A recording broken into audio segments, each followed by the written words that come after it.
Desa Pagerwangi, sebuah titik sunyi di peta dunia yang bahkan tak pernah benar-benar tergambar, terhampar di lereng Gunung Geni. Gunung itu, meski digolongkan mati oleh para ilmuwan, justru menyimpan kehidupan yang tak kasat mata, api gaib yang tak pernah padam meski ribuan tahun berlalu.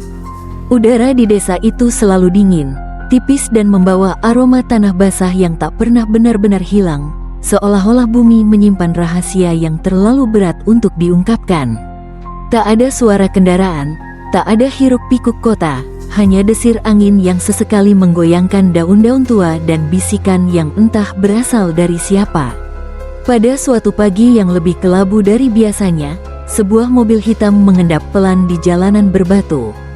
Mobil itu berhenti di mulut desa, di antara pohon-pohon tua yang tampak seperti penjaga sunyi. Dari dalamnya, turun seorang pria dengan langkah berat. Namanya Bagas Wiranata. Ia berusia sekitar 40-an, rambutnya rapi dan jas yang dikenakannya tampak mahal. Tapi wajahnya pucat, matanya dalam, menyimpan beban bertahun-tahun yang tak pernah ia bagi pada siapapun. Ia datang dari kota, membawa satu tujuan yang menggumpal di dadanya, pesugihan. Sebuah kata yang bagi penduduk kota mungkin terdengar seperti mitos, tapi di Pagerwangi, pesugihan adalah sesuatu yang nyata, sesuatu yang bisa dirasakan seperti dinginnya embun pagi. Orang-orang desa keluar dari rumah mereka, menatap Bagas tanpa kata. Tak ada senyum, tak ada sapaan, hanya tatapan mata tajam yang seolah-olah menelanjangi niat dan dosa siapapun yang melangkah ke tanah Pagerwangi. Pria itu berjalan menuju rumah paling ujung, rumah yang dipenuhi sangkar burung kosong dan cermin-cermin pecah tergantung di terasnya. Di sana, seorang wanita tua duduk bersila di depan pintu. Namanya Nyai Rasmi. Ia dikenal sebagai penjaga batas, dukun desa yang dipercaya memegang kunci antara dunia nyata dan dunia gaib. "Kau datang karena ingin cepat kaya?" tanyanya, suaranya serak namun penuh daya, di depan rumahnya yang remang-remang. Bagas menunduk, menahan getar di dadanya. Saya siap bayar apa saja," jawabnya pelan, seolah-olah setiap kata bisa menjadi kutukan bagi dirinya sendiri. Nyai Rasmi hanya tertawa, tawa pendek yang membuat bulu kuduk berdiri. Ia membuka pintu lebar-lebar, mengisyaratkan Bagas untuk masuk. Di dalam, ruangan itu dipenuhi bau menyan bercampur amis darah yang tak jelas sumbernya, membuat udara terasa berat dan menyesakan. Bagas tahu, sejak detik itu, hidupnya sudah berubah arah. Malam itu, tanpa banyak bicara, Bagas dibawa ke tengah hutan. Mereka menapaki jalur sempit yang hanya diterangi cahaya obor kecil. Sampai akhirnya, mereka tiba di sebuah bukit batu yang disebut Watu Geni. Di tengah gelapnya malam, dari celah tanah, menyala api seperti lilin raksasa. Tak ada angin, tak ada suara binatang malam, hanya keheningan yang dipecahkan oleh bisikan samar dari bawah tanah. Nyai Rasmi mulai ritual. Dengan darah ayam hitam, ia menggambar lingkaran merah di tanah, lalu menaruh potret keluarga Bagas, istri dan 2 anaknya, di dalamnya. "Kau akan mendapatkan kekayaan yang tak pernah habis. Tapi ingat, tumbalnya harus cukup. 1 untuk awal, 2 untuk pelunasan, 3 untuk kekal," ucapnya tanpa ekspresi. Bagas mengangguk. Ia terlalu terdesak untuk berpikir panjang, terlalu terpojok dalam lingkaran nasib dan utang. Dengan jari berdarah, ia menandatangani sehelai kain putih yang diangkat Nyai Rasmi. Begitu darahnya menempel, kain itu berubah hitam dan bau hangus memenuhi udara. Dari dalam tanah, terdengar erangan. Tangan hitam berkulit arang muncul sebentar, lalu lenyap kembali seolah-olah tak pernah ada. "Tumbal pertama akan diambil dalam waktu dekat," bisik Nyai Rasmi. Bagas pulang malam itu, dengan hati penuh harapan dan kantong kosong. Ia pikir ia mengendalikan segalanya. Namun sesuatu dari hutan itu ikut pulang bersamanya. Pagi setelah ritual, Bagas terbangun di rumah kosong yang ia sewa dari Nyai Rasmi. Udara terasa lebih dingin dari biasanya, kaca-kaca berembun meski matahari sudah tinggi. Di atas ranjangnya, tergeletak sebuah buku lusuh tanpa sampul. Judulnya hanya satu kata, tergurat tinta hitam, GENI. Ia membuka halaman pertama. Tulisan tangan beraksara Latin dan Jawa kuno berbaur dalam kisah yang menyejukkan sekaligus menakutkan. Buku itu mengisahkan legenda Gunung Geni, kisah kelam yang tak pernah dicatat dalam sejarah resmi. Berabad-abad lalu, sebelum masa kolonial, wilayah itu adalah tempat pertapaan seorang petapa sakti bernama Ki Baru Tunggul. Ia ingin hidup abadi, dan karena itu, ia membuat perjanjian dengan jin api dari Tanah Timur. Syaratnya, menyerahkan 3 keturunan darahnya sebagai tumbal. Namun, Ki Baru Tunggul hanya menyerahkan 2. Maka tubuhnya dikutuk, membusuk abadi di bawah tanah Gunung Geni. Jiwanya menjadi penjaga kekayaan bagi siapa saja yang berani melanjutkan perjanjiannya. Tapi tumbalnya harus lengkap, 3 darah keturunan. Gunung itu tak pernah meletus. Namun, di malam-malam tertentu, api aneh muncul dari tanah, api yang membekukan angin dan menghentikan waktu. Warga percaya, pesugihan di sana membawa kekayaan dalam 7 hari. Tapi jika gagal menepati janji, tubuh pelaku lenyap, digantikan makhluk pengganti, mirip, tapi kosong di dalam. Hari-hari berikutnya, Bagas menunggu dengan kecemasan yang menumpuk. Ia mulai merasakan perubahan aneh di sekitarnya. Namun tepat 7 hari setelah ritual, sesuatu yang ajaib sekaligus mengerikan terjadi. Rekening miliknya tiba-tiba diisi miliaran rupiah. Proyek-proyek lama yang gagal cair mendadak sukses.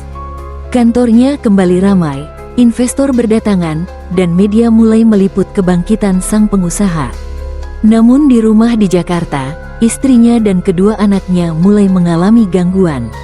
Anak bungsunya, Faiz, bermimpi tentang lelaki tua berjalan tanpa kulit. Putrinya, Kirana, mulai sering menggambar lingkaran merah dan sosok bertanduk dalam buku sekolahnya. Istrinya menelepon dengan suara panik. "Mas, kamu bawa sesuatu pulang dari desa itu?" "Iya." Bagas berusaha menenangkan, menepis kekhawatiran dengan logika. Tapi di malam harinya, ia sendiri dihantui mimpi buruk. Nyai Rasmi duduk di ruang tamunya, memegang kepala anaknya sendiri, menyuruhnya, "Pilih yang mana dulu." Malam-malam berikutnya, suasana rumah makin mencekam. Tak ada suara tawa anak-anak, hanya suara langkah kecil di lorong gelap. Lalu, pada hari ke-7 setelah kekayaan itu datang, tragedi menghantam keluarga Bagas. Faiz, anak bungsunya, ditemukan tewas tenggelam di kolam belakang rumah.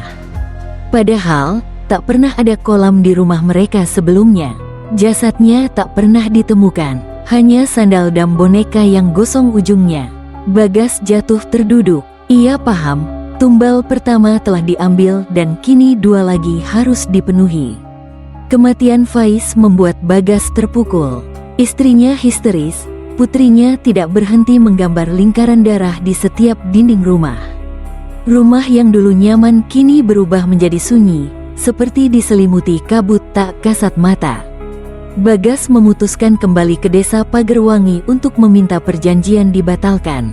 Namun saat ia sampai di rumah Nyai Rasmi, tempat itu sudah kosong dan hangus seperti terbakar dari dalam.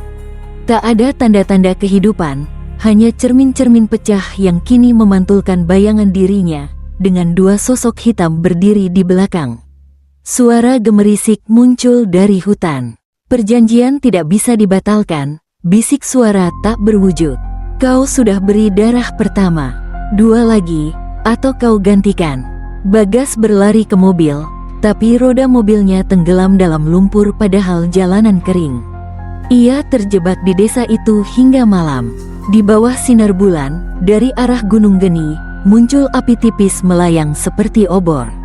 Di belakangnya, suara gamelan dari tanah.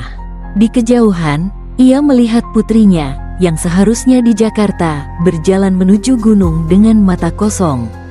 Bagas mengejar, menembus semak berduri, berdarah-darah, hingga mencapai Watu Geni lagi.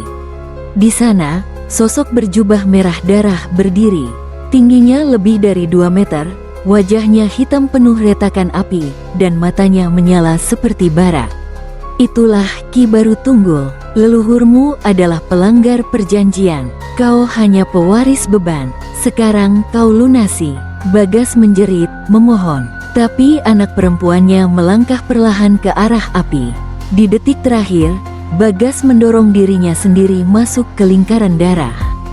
Ambil aku, biarkan anakku pergi. Ki Barutunggul hanya diam. Nyai Rasmi muncul dari bayangan pepohonan dan berkata, tumbal tak bisa diganti, tapi bisa digandakan. Api menyala hebat, menelan Bagas.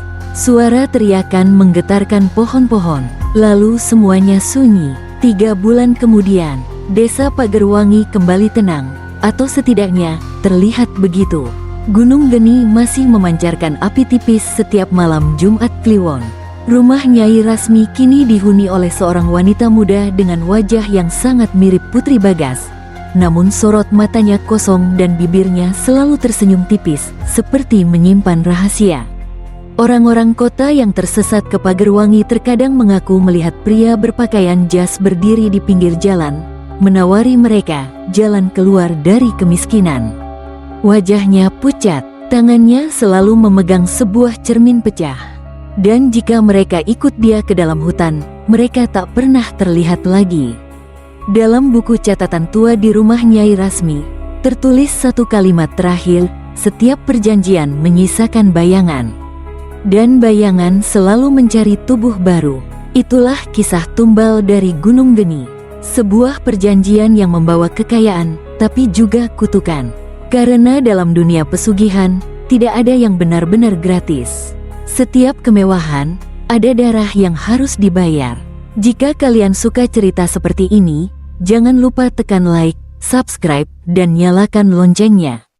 Karena di balik layar ini, masih banyak cerita kelam yang siap menunggu kalian di malam berikutnya. Dan tuliskan di kolom komentar, apakah kalian percaya bahwa tempat seperti Pagerwangi benar-benar ada?